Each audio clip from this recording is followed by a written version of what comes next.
PSL এর আজ রিশাদদের match. PSL এ আজ প্রথম ম্যাচ রিশাদদের। জায়গা পাবেন কি একাদশে?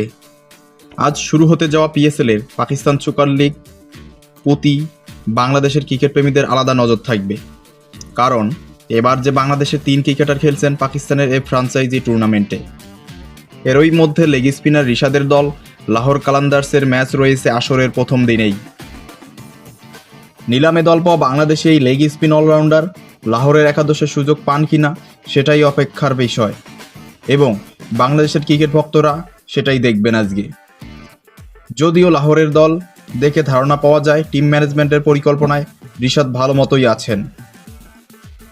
প্রস্তুতি ম্যাচে নেটে তার স্পিনে লাহোরের ব্যাটারদের ভালোই চ্যালেঞ্জে পড়তে দেখা গেছে। 2বার সতীর্থ ব্যাটারদের বোল্ড করতেও দেখা গেছে তাকে। লাহোরে রিশাদই একমাত্র leg spinner. Batting allrounder Sikandar Raza ছাড়া দলে 2 জন বাহাতি স্পিনার আছেন।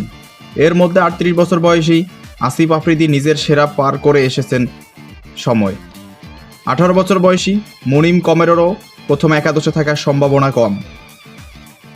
রাসেল ডোমিঙ্গো লাহোরের কোচ বলেও কিছুটা সুবিধা পেতে পারেন রিশাদ, যেহেতু রাসেল ডোমিঙ্গো ইতোমধ্যে বাংলাদেশের কোচ ছিলেন, তাই তার একটু বাড়তি সুবিধা পাওয়ার সুযোগ রয়েছে বলে আশা করা হচ্ছে। ব্যাট হাতে তার বিধ্বংসী হয়ে ওঠার ক্ষমতা সম্পর্কে বেশ ভালোভাবেই অবগত বাংলাদেশের সাবেক পটিয়া কোচ, এবং তার সতীর্থরাও জানেন যে রিশাদ তার নিজ সময়ে কতটুকু ভয়ঙ্কর হতে পারেন। রিশাদ যে দলের গুরুত্বপূর্ণ সদস্য সেটি টিম হুলটের তাকে বরণ করে নেয়ার মধ্যে বোঝা গেছে। দলের অধিনায়ক শাহিন আফ্রিদি ও সিকান্দার রাজাকে নিয়ে মাঝরাতে রিশাদের সঙ্গে হোটেল রুমে দেখা করতে আসেন লাহোর ফ্রাঞ্চাইজি মালিক ও টিম ডিরেক্টর সামিন রানাও। এই ভিডিওটি সামাজিক যোগাযোগ মাধ্যমে শেয়ারও করেছেন লাহোর কর্তৃপক্ষ। পিএসএলে থাকা বাকি 2 বাংলাদেশি হলেন লিটন দাস, যিনি করাচি কিংসে খেলবেন। পেসার নাহিদ রানা যাবেন জিম্বাবুয়ের বিপক্ষে প্রথম টেস্ট খেলে, যে কারণে পেশোয়ার জালমির তরুণে গতি তারকাকে প্রথম 5 ম্যাচে পাবে না পিএসএল খেলতে গত সোমবার ঢাকা ছেড়ে যান লিটন ও রিশাদ। করাচি কিংসের অনুশীলনে লিটনকেও ফুরফুরে মেজাজে দেখা গেছে।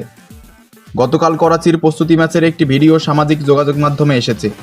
সেখানে অস্ট্রেলিয়ান তারকা ডেভিড ওয়ার্নার ব্যাটিং করছেন এবং লিটন দাস উইকেট কিপিং করছিলেন। লিটন বিদ্যুৎ গতিতে একটি স্টাম্পিংও করেন, তবে লিটনের একাদশে জায়গা পাওয়াটা একটু কঠিনই হবে। করাচিতে আরও একজন বিদেশি উইকেট কিপার ব্যাটার আছেন, তিনি হলেন কিউ ব্যাটার টিম সেইফার্ট। এছাড়া বিদেশি ব্যাটার হিসেবে ডেভিড ওয়ার্নার ছাড়াও আছেন কেন উইলিয়ামসন ও জেমস ভিন্স। তাই এখন দেখার বিষয় যে পিএসএলের মধ্যে কোন টিম বাংলাদেশের কোন খেলোয়াড়কে সুযোগ দেয় এবং সেরা বেস্ট 11-এ রাখে। তো আপনাদের কি মনে হয় আজকের খেলায় রিশাদ হোসেন কি একাদশে সুযোগ পাবে? অবশ্যই কমেন্ট করে জানাবেন, এবং এই ধরনের ভিডিও যদি আপনাদের ভালো লাগে অবশ্যই চ্যানেলটি সাবস্ক্রাইব করবেন এবং ভিডিওতে লাইক, কমেন্ট ও সাবস্ক্রাইব করতে ভুলবেন না।